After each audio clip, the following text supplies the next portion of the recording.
നമ്മളിപ്പോൾ ഇവിടെ ഉണ്ടാക്കാൻ പോകുന്നത് ഉണക്കച്ചെമ്മീൻ കൊണ്ട് ഉണ്ടാക്കാൻ പറ്റിയ നല്ലൊരു ചമ്മന്തിയാണ്. അപ്പോൾ അതിന് വേണ്ടിയിട്ട് ഞാൻ കുറച്ച് ഉണക്കച്ചെമ്മീൻ എടുത്ത് കഴുകി കൊണ്ടുവന്നിട്ടുണ്ട്. ഇനി ഇത് ചൂടായ ചീനച്ചട്ടിയിലേക്ക് ഇട്ടിട്ട് നന്നായിട്ടൊന്ന് ഫ്രൈ ചെയ്തെടുക്കാം. ഫ്രൈ ചെയ്യാനായിട്ട് ഓയിൽ ചേർക്കണം എന്ന് നിർബന്ധമൊന്നുമില്ല. അല്ലാതെ തന്നെ ഫ്രൈ ചെയ്തെടുക്കാം. നന്നായിട്ട് ഇളക്കി കൊടുക്കണം, ഇല്ലെങ്കിൽ ഒരു ഭാഗം മാത്രമായിട്ട് കരിഞ്ഞു പോകാൻ സാധ്യതയുണ്ട്. അപ്പോൾ അത് കരിയാതെ നന്നായിട്ട് വറുത്തെടുത്ത് മീഡിയം ഫ്ലെയിമിലിട്ട് വറുത്താൽ മതി. അപ്പോൾ വറുത്തെടുത്തതിന് ശേഷം ഇതിൻ്റെ തലയൊന്ന് മാറ്റി കൊടുക്കാം. തല മാറ്റണത് വേറെ ഒന്നിനുമല്ല, അതിൽ ചെറിയ സൂചി പോലത്തെ കൊമ്പുകളുണ്ട്. അപ്പോൾ അത് നന്നായി ക്രഷായിട്ടില്ലെങ്കിൽ അത് കുത്തിക്കയറാനുള്ള ഒരു സാധ്യത ഉള്ളത് കൊണ്ടാണ്. അല്ലെങ്കിൽ കുഴപ്പമൊന്നുമില്ല, തലയെടുത്തു എന്ന് വെച്ചിട്ട്.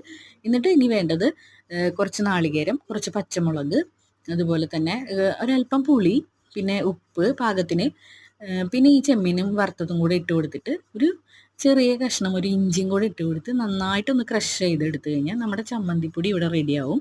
ഈ ചമ്മന്തിപ്പൊടി നല്ല ചോറിൻ്റെ കൂടെയൊക്കെ കഴിക്കാൻ പറ്റിയ നല്ലൊരു ചമ്മന്തിയാണ്. അപ്പോൾ എല്ലാവരും ഒന്ന് ഉണ്ടാക്കി നോക്കണം. എല്ലാവർക്കും ഇത് ഇഷ്ടമായെങ്കിൽ എല്ലാവരും ഒന്ന് ലൈക്ക് ചെയ്യുക, ഷെയർ ചെയ്യുക, സബ്സ്ക്രൈബ് ചെയ്യുക. താങ്ക്